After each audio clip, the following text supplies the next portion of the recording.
I've neglected this for the last couple of meetings, but if anybody's interested in our Bellingham International Airport Advisory Committee meeting, the next one is already passed, so it'll be next month.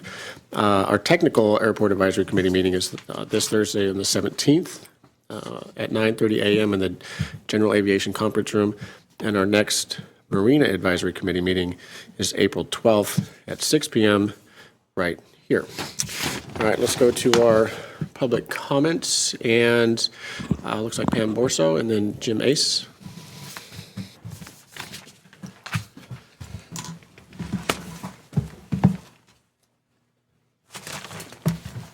Good afternoon. Do I need to speak into this here microphone? Yes, please. Okay, that's better. I have a letter here that I'll give to you as soon as I conclude my comments. My name is Pam Borso. I'm president of the North Cascades Audubon Society, and I live in Whatcom County. And I'm here to comment on the proposed long-term use of the waterfront to build a manufacturing plant to export wood pellets. A number of public interest groups oppose this plan because we know that one key to a healthy and sustainable future is developing clean and renewable sources of power. The company's biofiber manufacturers and Decorum propose to use local forest resources to supply this plant by grinding trees into wood chips to manufacture wood pellets to be shipped to China, South Korea, and Japan to be burned to make electricity. This practice is not clean or healthy, sustainable, or the best use of our forests. Our concerns about this project include its impacts on our local communities, our forests and wildlife, as well as our water, our economy, and our climate.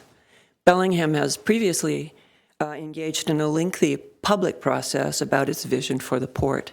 And to that end, we would call upon the port to, number one, reject any proposal to manufacture and export wood pellets, to commit to a transparent, community-based vision for the waterfront by prioritizing public involvement and input, including at least one public hearing to address and determine the future of the Bellingham supply terminal, the log pond, and chemfix areas.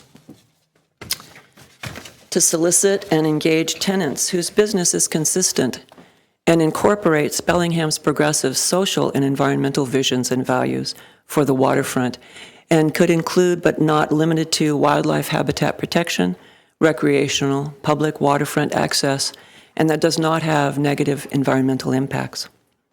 To develop and implement wildlife policy that ensures future habitat protection, including the fate of the seal haul-out and pup rearing areas that have developed on the log booms of the log pond and piers. Gotta love those seals. Proceed with and pursue leasing options that are consistent with a robust process for the Department of Ecology's remedial investigation and feasibility study. This is a pretty toxic site, and we request that you conduct public hearings and solicit input to help determine the best use of these areas and the remediation needed. Many communities across Northwest Washington know from experience that extractive industries threaten their health, quality of life, and long-term prosperity. We've learned from the experience in the southeast of our country that by giving the wood pellet industry a toehold in our area would be a grave mistake to our forests, our wildlife, our communities, and climate. And for these reasons, we oppose using trees sourced from our local forests to fuel electricity-generating power plants for Asia. We urge you to stop this project. And I'm thinking we didn't acquire this property to trade one dirty wood product plant for another. Thank you for this opportunity to comment. Thank you, Ms. Borso. Jim Ace? Did she say she had a letter for us? Yeah. Good afternoon, Commissioners. My name is Jim Ace, and I work for Forest Ethics, a local environmental organization based here in Bellingham. I live up in the lettered streets, and if my house was a little taller, I could see the port from my bedroom. Thanks for the opportunity to speak to you today. Forest Ethics opposes the wood pellet export facility that is under consideration by the port due to its impact on the community, the climate, and the environment. We expect that any proposal for a wood pellet facility, export facility, would rely on forest certification to assure the community that the logging is environmentally and socially responsible. We would also expect that any proposal involving forest products will rely on the Sustainable Forestry Initiative Scheme, SFI, This was SFI is a logging industry created certification system. It was created in 1994, and its intent is to pass off as sustainable some of the most intensive and harmful industrial logging occurring in North America today.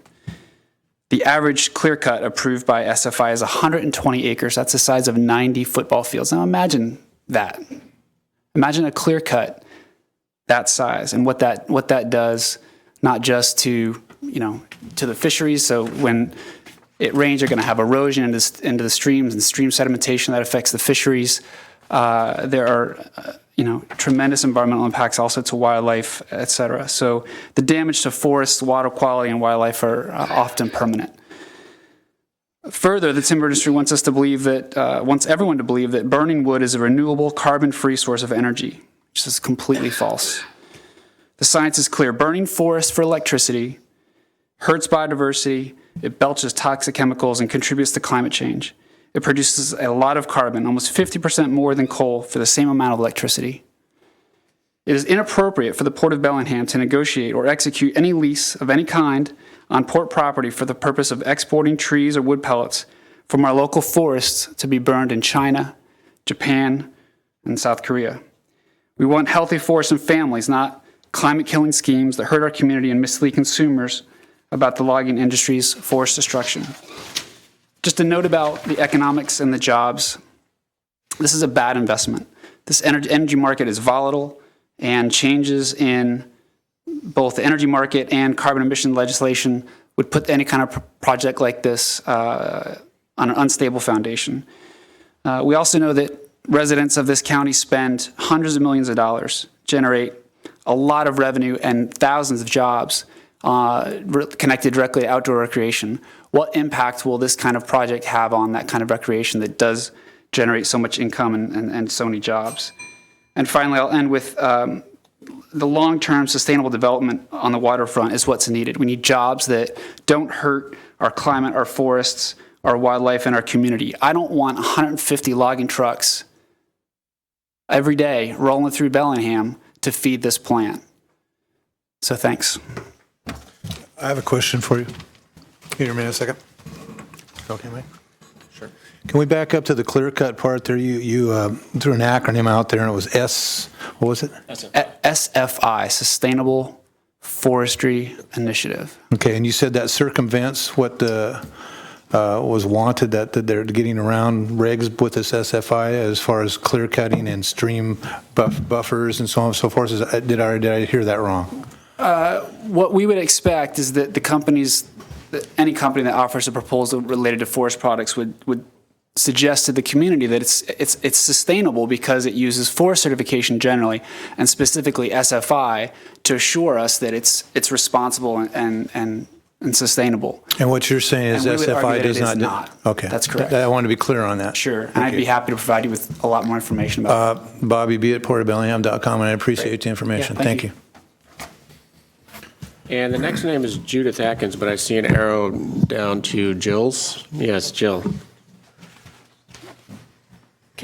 Before it starts, can somebody tell me what the ding is? Does that mean the 3 minutes are up, or that there's? We're generous, but not. Okay, I just didn't know if it was a warning bell or a. Well, there's a trap door underneath you, and if we hit the button, there's a button under here we hit. You'll feel it vibrate when you hit 5 minutes. Yeah. Okay, so I'm starting.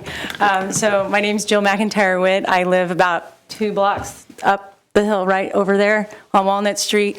I'm a signatory to the letter I organize for 350 Bellingham. 350.org is an international organization to help increase awareness on lowering carbon emissions to 350 parts per million in the atmosphere, which the famous NASA climate scientist James Hansen says we need to get back to 350 parts per million in order to sustain life as we know it. We're currently hovering over 400 right now. I just returned from Paris at the COP21 climate summit. I am getting my master's at Huxley, so I was there doing research. And I just want to make sure that you all know that 195 countries have agreed that we need to address climate change and we need to take action both at the individual level and the government level.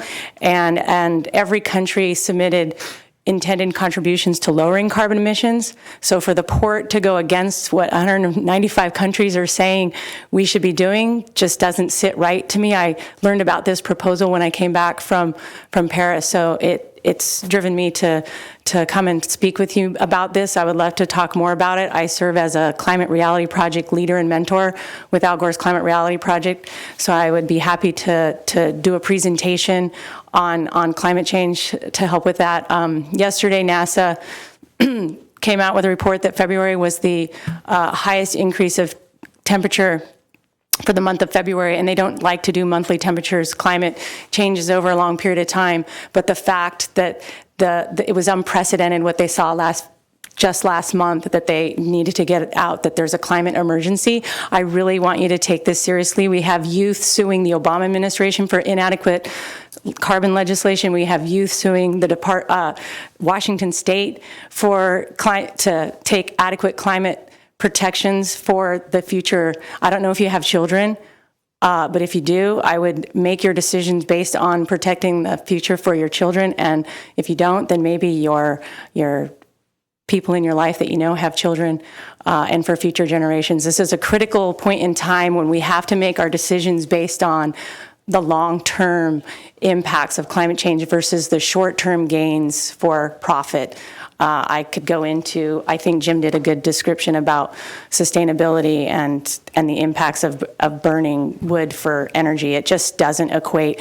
I can tell you that China is leading the world for solar photovoltaics right now. So they actually are shifting off of coal. They're shutting coal plants, moving to solar and other forms of renewable energy.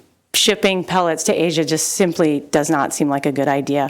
So please make your decision based on what's happening currently in regards to the entire world coming together for lowering carbon emissions. They do say that there was I just want to say too, there was a summit for city leaders, and over 700 mayors from around the world gathered to talk about solutions at the local level, because we need to start, we have to do local, state, national. So at the local level, this does not seem like a good fit for Bellingham. Thank you. Thank you, Joe. Matt Petrini, and then Laura Badgley, and then Judith Akins.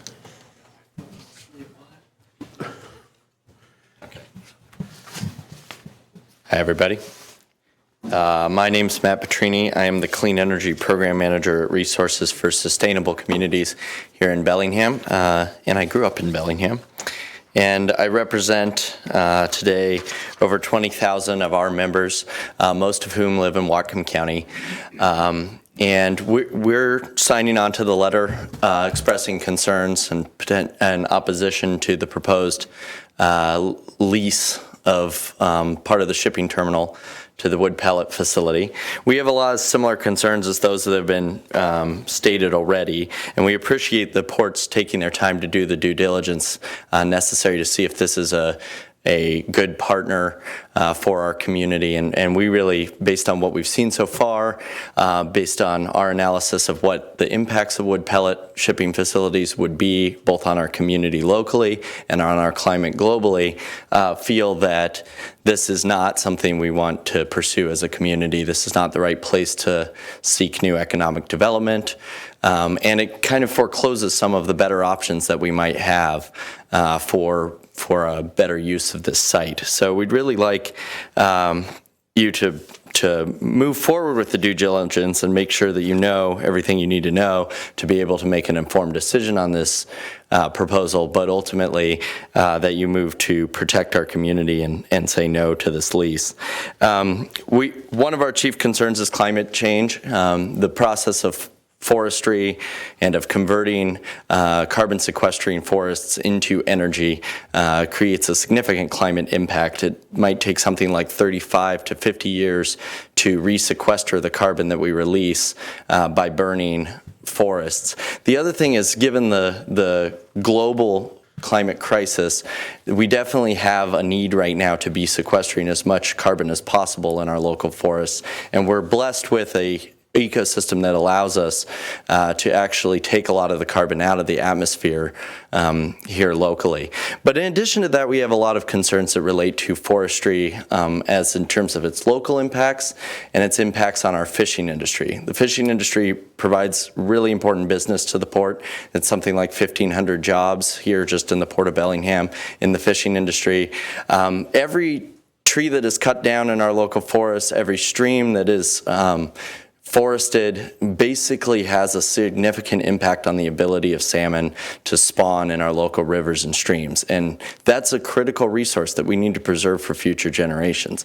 And encouraging it to be destroyed by having wood pellets as a primary export in our community is not something that we really want to see. And we want to make sure we preserve the jobs that are associated with our fishing industry and our climate for future generations. So thanks for taking the time to consider these comments. We have a full letter Pam distributed earlier, and I'm happy to talk to you more about this problem. So thanks a lot. Thank you, Matt. Thank you. Laura Badgley? Hi, good evening. So my main comment is that I am concerned that developing this land on the waterfront may hinder the proper cleanup of what resides from past industrial uses and GP. I would like to see this land properly cleaned and returned to our community for use for educational purposes around the marine life, recreational uses, and just in general, I feel that you guys have options to develop with Harcourt, perhaps like Whatcom Park, and other really great areas to develop for public use instead of continuing with our industrial use as we've been doing. I really hope that this doesn't hinder the cleanup and that we continue to solicit businesses and contracts, tenants that align with our community visions for the waterfront. And I just want to thank you for your time. Thank you. Thank you, Ms. Badgley. I believe we're down to Rose. Starts with an H. How? Yeah. Okay. Did I scribble it? I'm sorry. Well, it could be house, I don't know, Haver. Oops, it's not good. So hi, my name is Rose Howe, and I'm speaking on behalf of the Northwest Straits chapter of Surfrider Foundation, which is an organization that's internationally dedicated to the protection of oceans, waves, and beaches. So thank you for this opportunity for public comment today, and thank you for taking the time to consider the letter that we and several other organizations in this room have signed. As the port looks towards redeveloping our waterfront, I would like you to consider the impacts on the shoreline, Bellingham Bay, and the Salish Sea. Industrial activity on Bellingham Bay has a history of pollution and habitat destruction starting in the 1850s, which has left our communities with more than a legacy of over a dozen toxic cleanup sites. As our waterfront undergoes the cleanup process, redevelops, and recovers, the port and city should carefully consider how we use our waterfront in ways that will make it better, not worse. Our communities deserve clean and quiet industries balanced with ample access to a shoreline that maintains healthy standards for recreation and habitat, and particularly for marine mammals such as harbor seals and seal pups. I'd like to direct your attention actually to Appendix A of the letter we signed, if you have it in front of you, because I noticed a part that's really relevant to what Surfrider does, as well as recreation around Bellingham Bay. So in the second paragraph, it says, according to a study published in 2015 called The Economic Contribution of Outdoor Recreation to Whatcom County residents enjoy an average of over 71 days per year of engaging in outdoor recreation, which is well above the state average of 59 days. So that's 12 days above average, which is almost 2 weeks. And they spend $708 million on these activities. I can directly speak to Surfrider's contribution to these numbers. I myself recreate as well as many of the members at our club at Western, and I know several of the Northwest Straits chapter residents and members of Bellingham community also contribute to those numbers. So this project kind of impacts the ability for recreation to compete with other uses at the port, and so we would as well as the other organizations that have spoke, for you to oppose this project or just consider other tenants alongside this project for the best use for Bellingham's visions, like has been previously said. So ultimately, considering the vast amount of shoreline that our state and our community have, there's relatively few public shoreline access points, and we need to preserve these. So please consider this in moving forward with creating a waterfront for our whole community. Thank you. Thank you, Rose. Matt, you've signed up twice. Would you like to speak again? No. Okay. All right, that's everybody who has signed up. He hasn't? All right. Well, we're not. That's okay. Nobody gets excluded, but that is everybody who has signed up. So whoever would like to speak, go ahead and step up to the podium. Oh, Judith. Oh, you're Judith. Back up there. Okay. Well, Judith, you're next. Hi. Okay. Everybody has really highlighted what I was going to say, and my name is Judith Akins, and I'm here to represent the views of our local Sierra Club and Mount Baker group. And in keeping with our conservation of our natural environment, this project of biofiber manufacturing decorum is not consistent with our views of what the waterfront development should be. And then, we asked during the last election what your vision of the waterfront would be, and I don't think anybody said this project of burning fuel, wood fuel, is not the new green technology. It's not there. I lived in the past in North Carolina, so we came across a development in North Carolina, Sampson County, where the wood pellet industry approached local governments promising jobs and assorted economic benefits, providing an illuminating example of how things could go wrong. There, instead of economic benefit, industry extracted natural resources and damaged the environment in exchange for a handful of low-paying jobs. The industry degraded the economic vitality of the area and impacted public health and community well-being. According to one Sampson County resident, for other neighbors and communities that might be facing the same sort of plant, I would say do everything you can to keep it out. So industry often promises us pie in the sky, but what actually did they deliver? What are we cleaning up out there from GP, who has long gone? I urge you to consider that. As a member of the Sierra Club, I got a call within the past year saying that even with foresting, that after they forest, they spray a toxic cocktail of chemicals that can poison freshwater wildlife and surrounding communities. This lady was calling us about the poison in her well, that now she was having trouble with her well water. And nobody tells people these things, and it just happens, and we have to clean up. So look at all the aspects, and I urge you to proceed with and pursue leasing options that are consistent with the robust process of the Department of Ecology's remedial investigation and feasibility study, and conduct public hearings and solicit public input, and help in determining the appropriate plan of remediation and best future uses for the Bellingham Shipping Terminal, Long Pond, and Chemfix, and other sites on the Bellingham waterfront. Thank you. Could I ask for a clarification for just a minute? What's the name of that chemical that the tree farmers spray on their forest? That we're still trying to find out. Okay, thank you. Okay.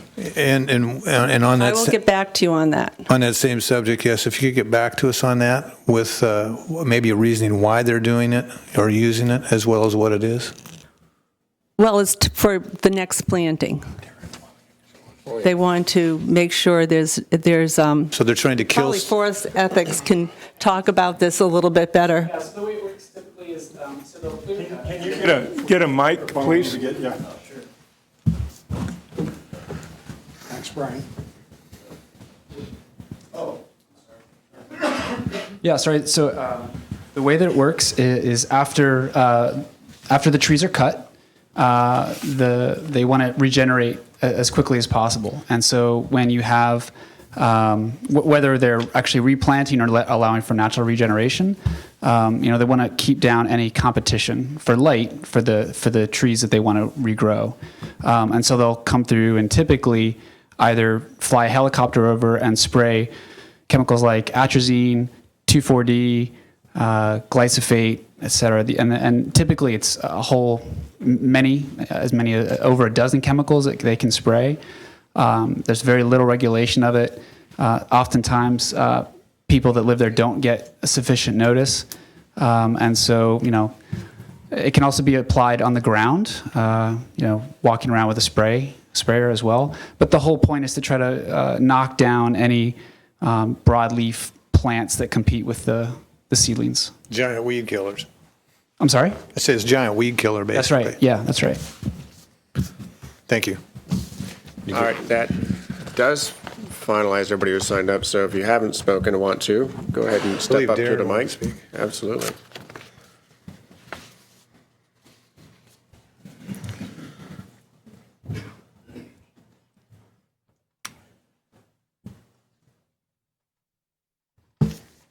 Darren Williams, Whatcom County resident.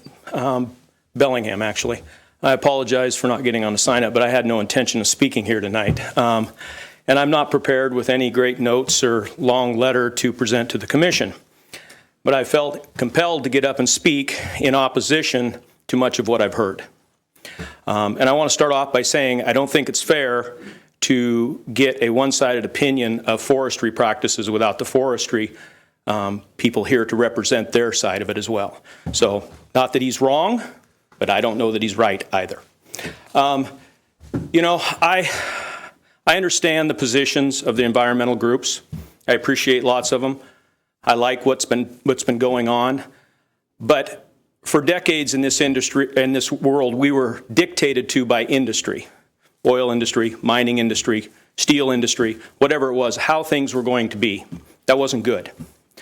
But I can tell you we're flipping the coin, where now we're getting to the point where we're dictated to by environmental groups, and not just local ones, but national ones, about what we will do. And I resent that as well.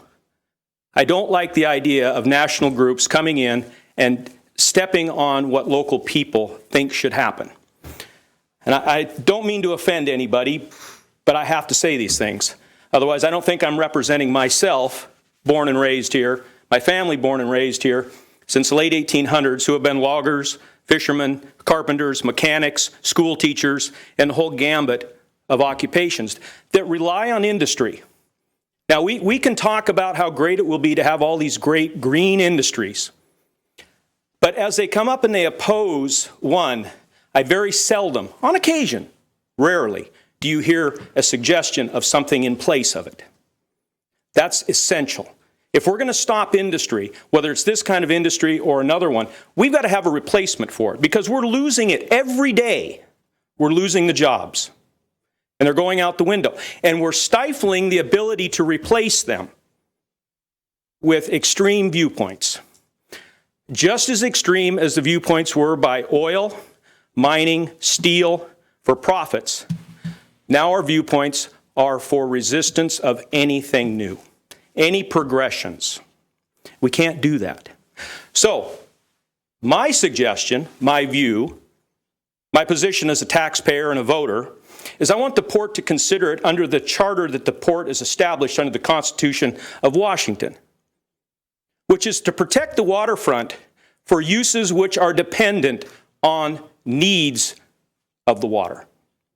Now, that doesn't include kite shops and hotels and restaurants and condos and all those other things. They don't have to be there.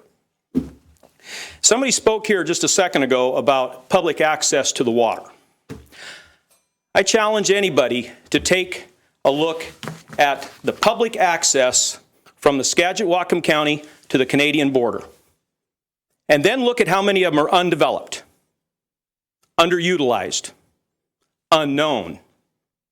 Now let's take a look at the opportunities that industry and business that rely on water to establish themselves on the water. That's what we have there. We don't have a location that should be a park. We don't have a location that should be a waterfront residence. We have a spot where industry can establish itself. Is it a wood pellet industry? I don't know.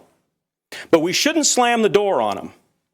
We certainly shouldn't slam the door on them, because if anybody pays any attention in November and October and they look up on the hills in Whatcom County and they see the slash fires burning, pumping carbon into the atmosphere, those are the millions of tons of slash and other products that will, and other wood products that will go into wood pellets.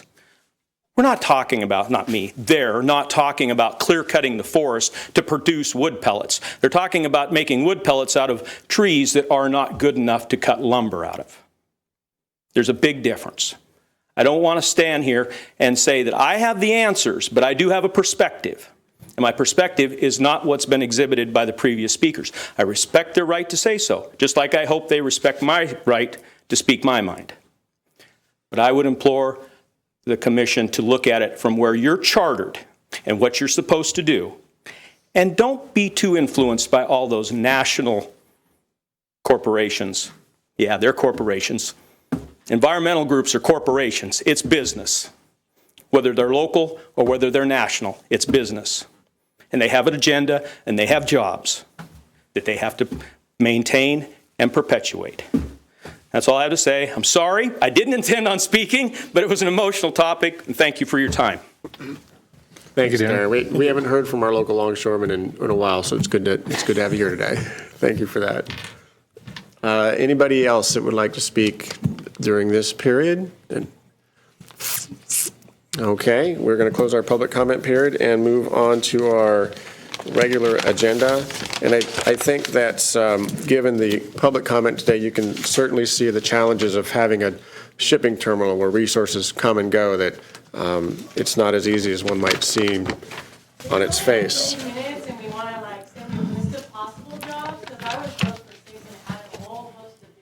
We should have a public hearing about that. I think that we can get into detail and I would love that. Yeah, absolutely. Let's chat. We know each other. We'll talk. Okay. Let's see. So we're moving on to our action items. And Diane, the first one, please. A motion to approve the minutes of the Port of Bellingham Commission meeting held Tuesday, March 1st, 2016.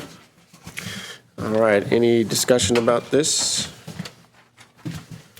No, I don't have anything. No? All right. All in favor? Aye. All right. And next action item, Diane? This one's going to be, we're all going to be pretty quick today, I think. A motion to approve a commercial lease between the Port of Bellingham and Belhaven Yacht Sales and Charters Incorporated for premises at the Marina Square building adjacent to the Squalicum Harbor. Good evening, Commissioners. For the record, my name is Brady Scott, Marine Trades Real Estate Representative with the Port. I'm happy to bring forward a new lease for the Commission to consider today. To start, I'd like to introduce Dave King over here. He's the owner of Belhaven Yacht Sales and Charters. Belhaven is a long-standing business at the port. Dave and Peggy King purchased the business in 2014 and have brought a new energy to the business and to the port community.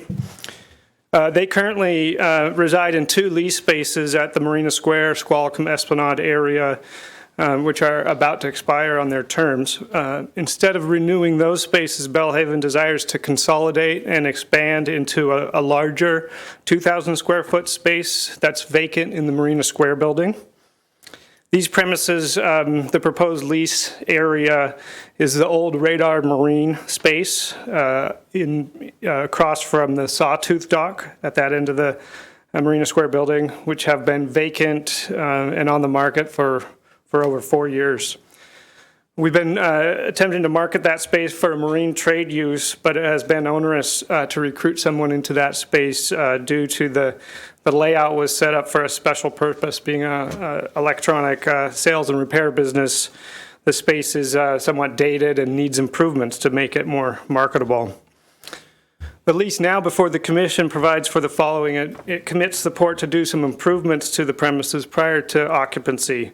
This involves removing some counters, modifying a wall, adding a door, and painting the premises, the interior. It provides also a 3-month no-base rent period to allow the tenant to prepare the space for occupancy. They desire to do some additional tenant improvements, for instance, installing some carpet into the space. Please be aware the rent as proposed is set below the rental revenue standard. The primary consideration here is that about a third of the space is shop space rather than the retail or office space for which the rental revenue standards are based upon.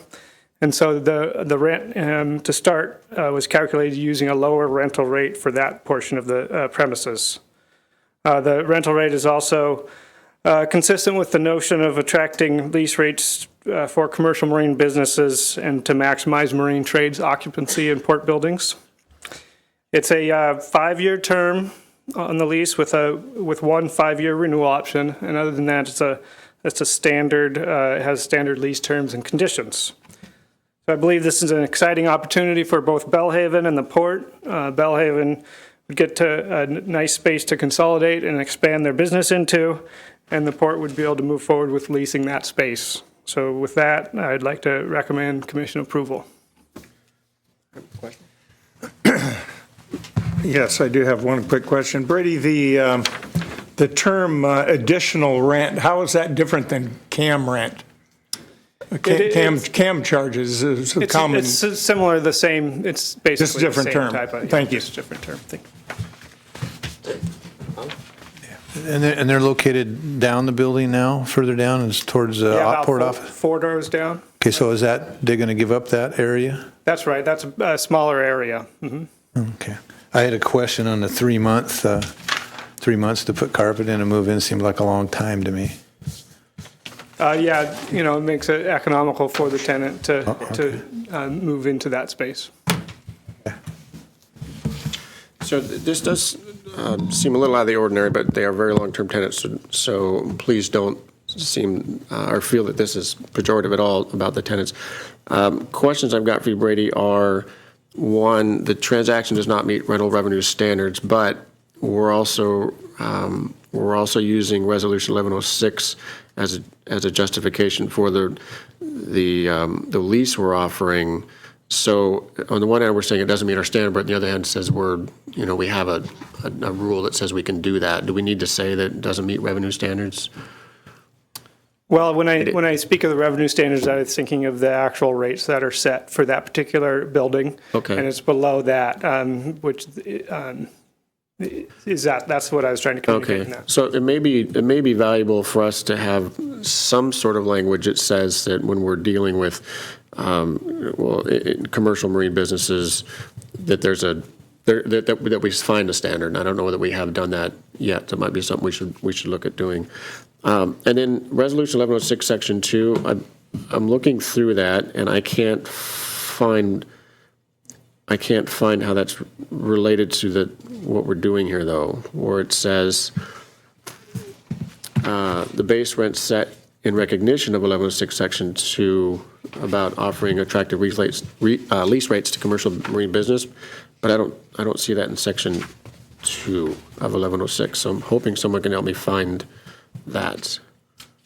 And I may be the only one in the room looking at Resolution 1106. Okay.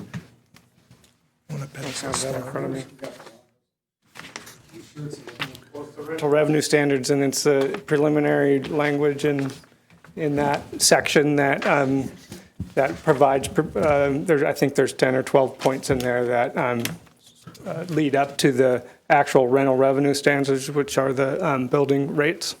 Okay. The Section 2 is a policy governing real estate and Bellingham Shipping Terminal, but it's 1106 is also a delegation of powers. So is it the right resolution? I hope I didn't get the wrong number in there. Okay. Commissioner Shirley McFerrin, Real Estate Director. I think we have the wrong resolution in there. Okay, good. It is tied to the rental revenue standards. All right. Sorry about that. Can we find that out so we can all take a look at that? And that might help clarify some of my questions I have and suggestions for the new language about commercial marine businesses and sort of simplifying that for everybody. I apologize for the confusion. And then what's our official policy on you have a TI budget? What's our official policy on using our TI budget on behalf of tenants' requests? I'm not aware of a particular. It is done on a case-by-case basis. Okay. And we look at the condition of the property, and given that this property has been on the market for 4.5 years, it did require some upgrades. So it is a bit unique in this instance, but we think it is the right thing to do. Okay. All right. That's it for me. Anything further? No? Bobby, anything further? You're like me, we're quickly scrolling through looking for our questions. We have these lovely iPads. All right, hearing no further discussion, all in favor? Aye. Aye. All right, and our final item will be with Adam. Go ahead, Diane. Authorize the Executive Director to execute Amendment Number 2 to the Professional Services Agreement, PSA, with Reed Middleton to provide engineering services for marine structural repairs within Blaine Harbor in the amount of $176,553 for a total authorized amount of $338,759, and advance the 2017 CIP budget amount of $285,000, shown in line 59, the Blaine Sawtooth structural repairs, to year 2016 for a total budget of $330,000 in year 2016.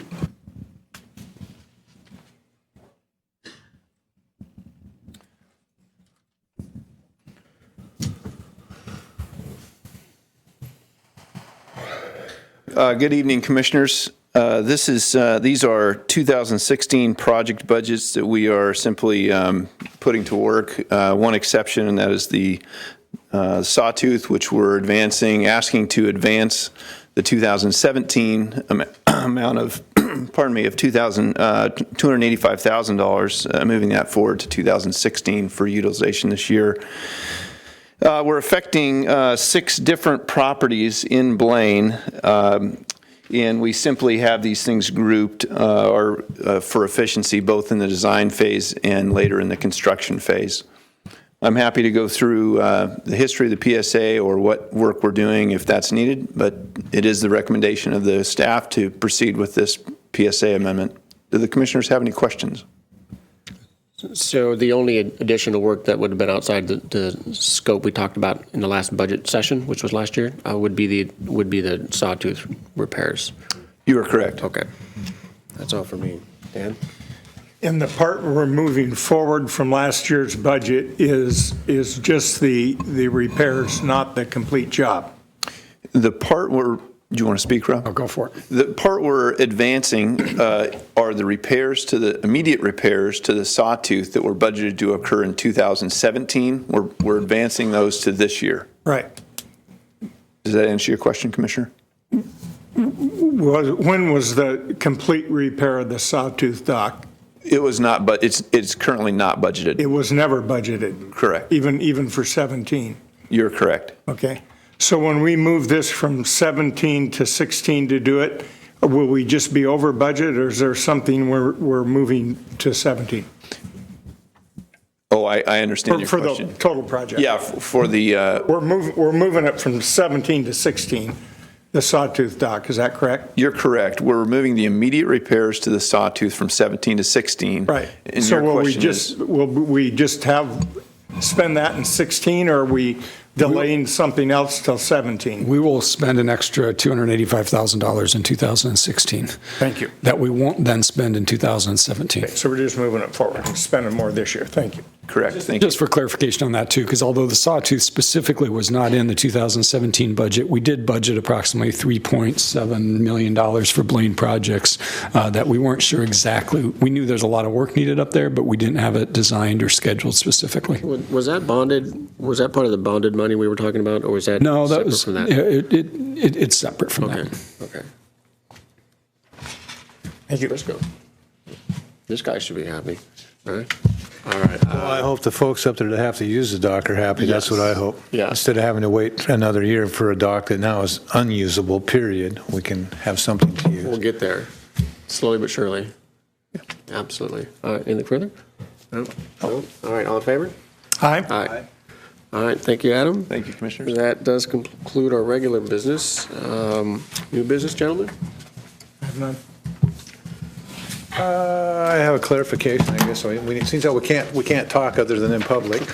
As to the fuel dock in Blaine, and my expectations when I asked for June 1 for a fuel dock up there, there seems to be some confusion amongst the public and maybe amongst the commission as to what I was looking at. We haven't got back our testing of the tanks yet, so we don't know where we're at with that. When I asked for a fuel dock up there, it's an interim fuel dock, not something new to be built. My assumption at that point in time was that we could use the existing tanks, the existing pipes, and the existing dock that was there, and add a float with pumps, with dispense units and pumps at the tanks. So I checked to see if there was monies set aside to do projects in Blaine, and there was. And I believe Rob and staff came back with approximately $100,000 number. That was the rough number we looked at. So we don't know whether we can use the tanks yet or not. Mm-hmm. So we can't really make any decisions as to anything. And I had no intention of building a new fuel dock if we could not use those tanks. And there seems to be some misunderstanding out there that I want to move forward with new tanks and new everything if we can't use the existing tanks, and that's certainly not where I'm at. So I want to clarify that with my fellow commissioners, that if we can use our existing stuff, that's what I'd like to do in the interim. Mm-hmm. I wasn't looking to spend millions of dollars that we don't have right now to put a fuel dock in existence. There's other answers for that if we can't utilize what we have. So I just want to clarify that with everybody, that we're not taking monies away from projects in Blaine or other projects to do something in the interim. So I just wanted to clarify that. So, Rob, how far away are we from having the answer on the tanks? We're going to do a report out on April 5th to the commission on the fuel dock situation. Okay. All right. And we've, the Blaine folks, not the Blaine folks, the Semiahmoo folks, I'm sorry, have asked to come and present at that meeting as well. So we'll allow them to present too. So the big nut to crack on this is probably one of the most expensive pieces are those existing tanks that Dodd was using and whether they can be stay in continuous use. The condition of those tanks is obviously the most important piece. Yeah, I was under the impression it was always using the existing tanks. Well, the presentation I made at the last commission meeting had $100,000 of capital, assuming the existing tanks would be used. So we'll stay tuned. Stay tuned. All right. Yeah. Anything further, Mr. Briscoe? One thing, maybe there's a lot of folks here speaking to the wood pellet thing over here, and I think they think we're further ahead than we actually are. So maybe some clarity for the folks of we haven't entered in any kind of negotiations or lease with the wood pellet folks. What we have done is give them a period of time to investigate the shipping terminal and see if it works for their uses. They're also investigating the markets that they would both buy product from and sell product to. I don't know where they are in their due diligence period. I believe it runs out here probably in another month or so. But other than that, we're not very far along. We're in the very infant stages of this thing. They've approached us and asked us for this due diligence period, which we granted to them. But that's about as far as we've gotten. Yeah, so I didn't want any misunderstandings out there that the commission was any further than what you just heard, because I'm a bit surprised that everybody's here speaking to it when we don't even know if it's ever going to happen. So we haven't discussed it happening or anything. So I just want to make that clear to you folks that this commissioner is still very open-minded to everything. I'm not, there's a lot of research, it sounds to me, that needs to be done. And Darren, I appreciate your comments, the other perspective, and I agree with a lot of what you said. And I do agree with a lot of what you folks said. And I think that at the end of the day, hopefully on this subject, everybody can come to the center and we're all happy with what's going to happen. It's hard to do, but that's what I would like to see done. Anything else? Nothing else? All right. Rob, anything? No, I'm good, sir. Thank you. All right. Tamara, Frank, senior staff, anything from the public? Anything further at all? All right. I give you a chance every time, so go ahead. All right. With that, we are adjourned.